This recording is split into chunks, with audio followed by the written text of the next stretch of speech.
Granny teaches the cashier who lectures her when she asks for plastic bags at a grocery shop a lesson.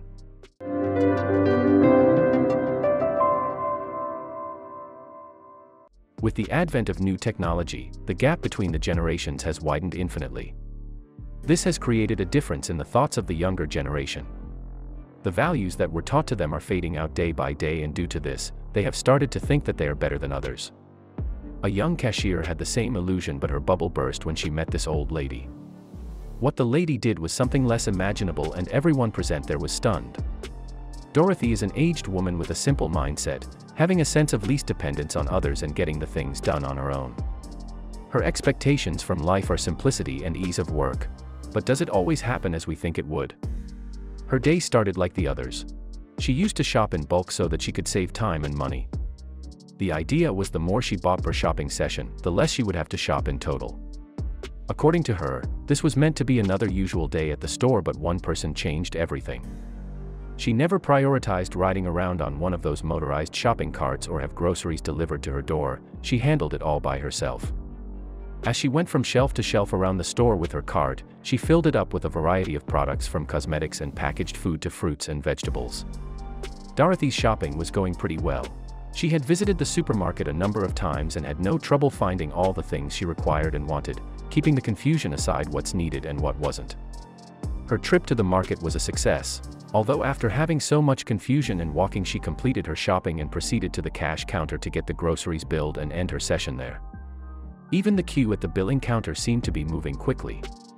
As she slowly pulled up to the front of the billing counter, she started unloading her stuff, and the cashier didn't look pleased and looked at her with a sigh, as it's probably the biggest load she had ever dealt with that day. After scanning all the stuff with a laid-down expression, the cashier asked Dorothy how many carry bags she required for the stuff she purchased. Deep down, she didn't know how many plastic bags she'd be requiring. With that dilemma in mind, she started packing the stuff on her own. Dorothy started to load her stuff. The cashier started helping the confused Dorothy, and while doing so irritably said, "You should bring your own bags, as plastic is not safe for the environment." The old woman was startled by this comment. She had been going there for years but never got commented on this thing. She never expected any of their staff to treat her in such a way, so for her, it was a bit of a surprise. So she looked in the eyes of the cashier, who was aware of the fact that she has turned her focus towards her, and with a very polite tone Dorothy apologized and said, "We didn't have these green things in my earlier days." Instead of accepting the apology, the cashier replied in a very rude way, "This is the problem for our generation now, as your generation didn't care to save the environment for the future generation."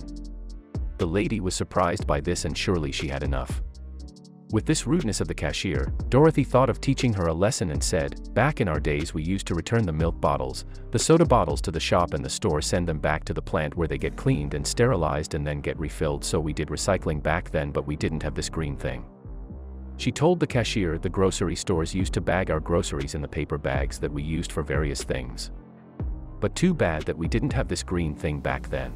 The look on the face of the cashier was more surprising than the speech itself. Dorothy continued her statement by sharing a memory. Most memorable besides household garbage bags was the use of brown paper bags as book covers for our school books. This was to make sure that public property, the books provided for our use by the school, was not defaced by our scribblings. Then we were able to personalize our books on the brown paper bags. She was explaining the cashier, and more crowd was getting together in the line. It was obvious that the cashier was more keen to attend other customers than listening to her, but her speech had most likely made a connection with some of the customers in the queue, and her conversation with the cashier had become impressive. The lady's points were reasonable and valid. The woman continued to tell her more about the way of life back in her days, expressing how simple but effective it was, and reusing and recycling of materials were practiced even way back then. So everyone standing there was listening to her as they found it interesting. It looks like they were not in a hurry to leave. She kept explaining the girl about how good were the old days and how they lived a healthy life than today in certain terms. She said, "We walked upstairs because we didn't have an escalator in every store and office building. We walked to the grocery store and didn't climb into a 300 horsepower machine every time. We had to go 2 blocks, but you know what, you are right, we didn't have this green thing in our days." The lady was right. It is true that back then people lived a healthy and fit life than this generation due to their way of life. People used to walk miles and climb stairs as they didn't have the technology like today. The lady kept on talking. We used to wash the baby diapers as we didn't have the throwaway type back then and wash our clothes by hand instead of washing machines at their time. We don't rely on a machine for our work. After taking a break to catch her breath, she continued, back then we used to dry our clothes online because we didn't have some 220 volts energy gobbling machines to complete our work. We weren't used to waste the energy and electricity on that, but we didn't have the green thing at that time. Dorothy was making some legitimate and logical points which attracted more crowd than before, and in no time there were a lot of people standing. What seemed like regular rhetoric at the market became an interesting discussion. The television has become a part of the nuclear family over the years, since after coming in the market in the 50s, we had one TV or radio in the entire house, not in every room like today, and with a screen of size of handkerchief, not the size of the state of Montana. At one moment she realized that she was keeping the crowd too long, but once she saw the smile on their faces she got aware of the fact that they are also interested in this. She had managed to charm her audience and was ready to make her speech more interesting for them. With that, Dorothy decided to continue talking. Every time there were new points and topic to start on.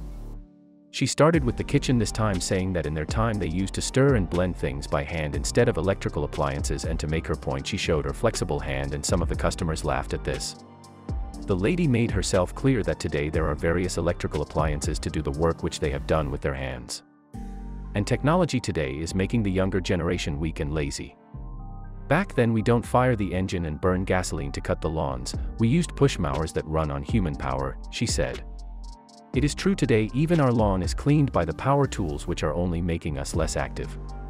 The lady commented that we exercised by working, so we didn't need to go to a health club to run on treadmills that run on electricity. But you're right, we didn't have the green thing back then. In a way, this is the better way to stay fit, as it doesn't feel like you're doing typical exercise. The lady spoke about how they used to take public transport to travel instead of carrying their personal vehicles, and how that was useful to the environment. She wasn't done with the transport reason, so she continued how taking public transport helped to cut the traffic and make the city cleaner, and how it helped to keep the pollution low, as fewer vehicles on the road means less damage to the environment.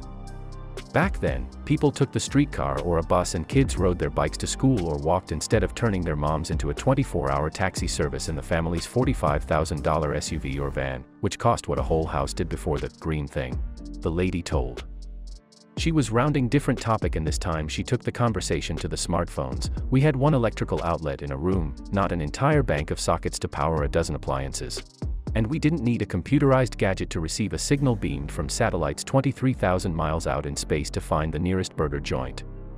This made a few of the customers laugh again. The lady spoke about how they used to spend time with their family and talk to each other about their day, but now everybody is interested in the phone. It seems that the phone has become an extension of a person's body. Nobody can go anywhere without bringing their phone.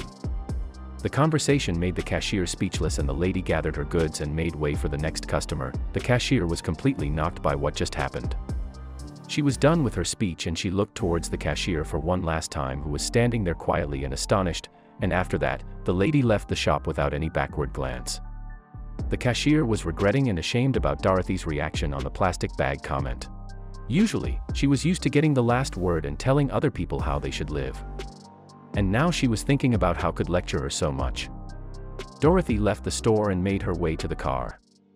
She was quite relieved and at the same time anguished towards the thought of the younger generation.